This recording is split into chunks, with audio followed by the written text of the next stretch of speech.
Let's not play games. What I was suggesting, you're absolutely right that John McCain has not talked about my Muslim faith, and you're absolutely right that that has not Christian come... faith. My Christian faith, my Muslim faith, my Muslim faith, my Muslim faith, my Muslim faith. Christian faith. My Christian faith. Assalamu alaikum. Many other Americans have Muslims in their families. I know because I am one of them. But my father came from a Kenyan family that includes generations of Muslims.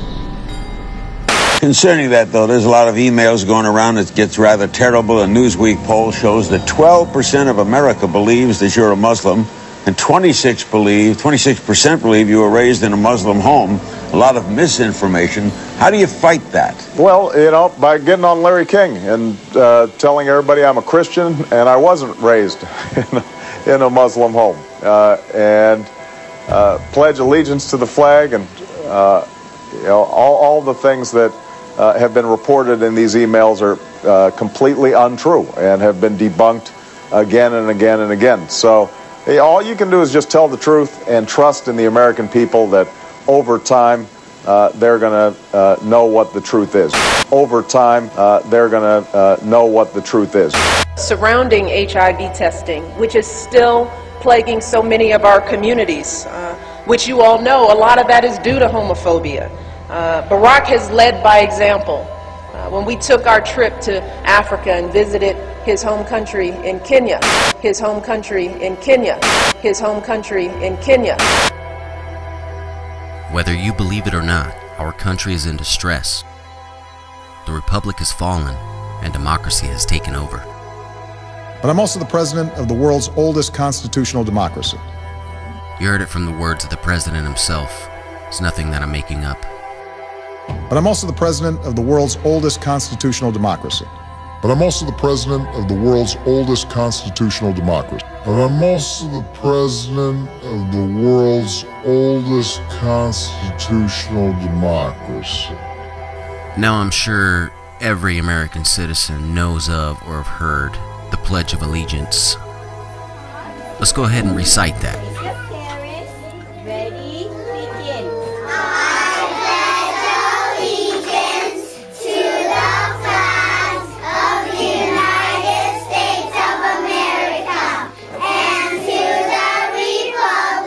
Wait a minute now, hold on a second. What did they just say?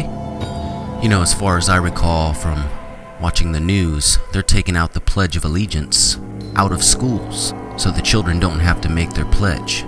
Could that be because democracy is taking over, or we have too many offended foreigners with different religions in this country?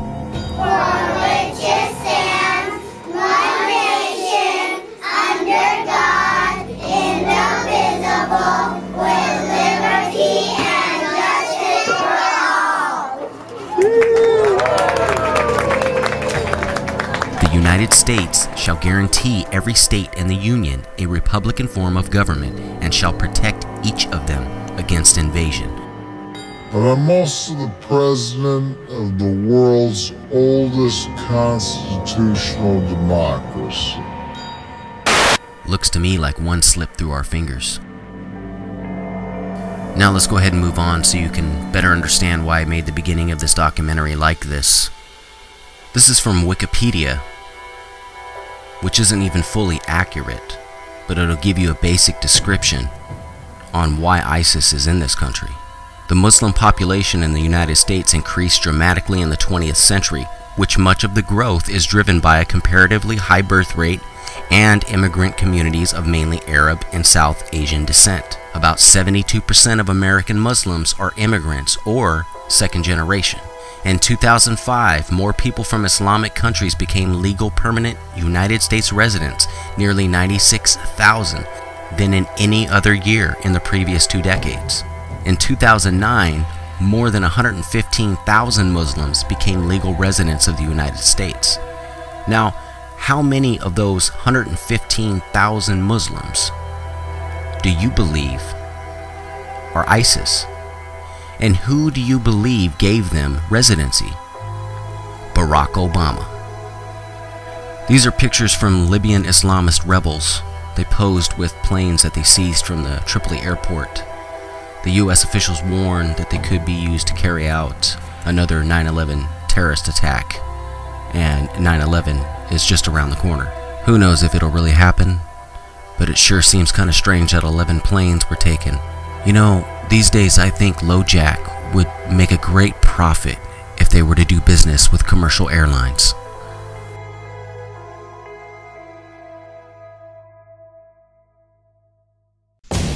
Now, I don't know if many of you remember back when Fox News messed up and they ran an article stating that there was this man named Booker that was on the loose planning a Fort Hood style attack. This was the day before the most recent Fort Hood attack took place. They messed up and they tried to sweep it under the rug and come out and state, we apologize, it's a totally separate incident. You never heard another word about that Booker guy. Never. Now what's happened again is, as you can see here at Weekly, they both had stories up that showed ISIS launches attacks on the U.S.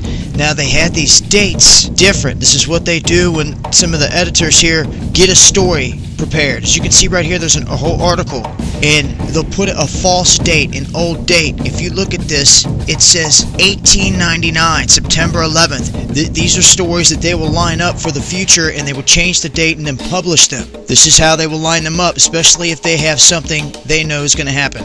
One of the things I worried about 12 years ago and that I worry about today is that there will be another 9/11 attack. Fox News alert, and this is frightening. 11 commercial jetliners vanished, believed to have been stolen by Islamic militias in Libya during the fall of Tripoli and the airport there. All right, so what are they going to do with 11 empty planes? Start their own airline? The new terrorist army calling themselves ISIS, the Islamic State of Iraq and Syria, is now, quote, the most potent military force of any terrorist outfit in the world. And they're threatening to attack America on American soil to divide America in two, promising car bombs and explosives. Probably the first thing we should do is actually close the border.